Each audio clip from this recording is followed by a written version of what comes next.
Hi, my name's Bob Linde. I'm an herbalist and an herb grower. Today I'm going to give you some free advice on how to keep rabbits and squirrels out of your herb garden.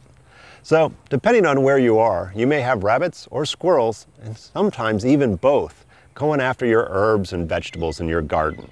So rabbits are the easiest one to keep at bay. Actually, we can go ahead and get some chicken wire at our local garden supply store, and I prefer actually a height of about 3 feet, which allows us to go ahead and dig down about 6 inches to a foot below the surface of the ground in order to keep those rabbits out. Make sure that you're able to comfortably step over it, or go ahead and put in a fenced-in gate so that you can go in easily without tripping or hurting yourself. But squirrels are another story, and that's actually what I have the most problem with in my garden.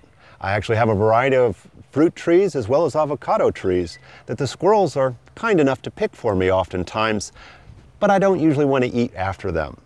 So some of the ways that you can keep them from your yard is keep the fruit to a minimum. Make sure that you don't have anything on the ground that's going to attract them, because ultimately they are rodents. But then there's ways that they get into either a fenced yard or garden, or that's just going to make it more conducive to bring them into your yard. We can go ahead and trim many of the branches down that are either around our house, keep leaves to a minimum, and make sure that they don't have an easy way to get to the tree. So if we can isolate our fruit trees, or over our garden, we remove any branches that are overhanging. Because the squirrels generally don't take a lot of time traveling on the ground. They actually prefer to go from treetop to treetop, running along the branches, having fun it looks like oftentimes. So if we get rid of that route that they get to all of our garden or our fruit trees, we can make it a little bit harder for them. And then there's one of my favorite ways to get rid of them. Let's get a dog or a cat. They tend to scare off a lot of the different rodents, in particular for squirrels.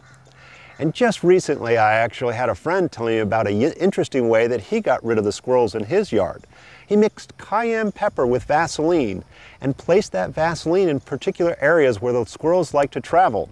They would get a little bit of the Vaseline on their feet and try to lick it off.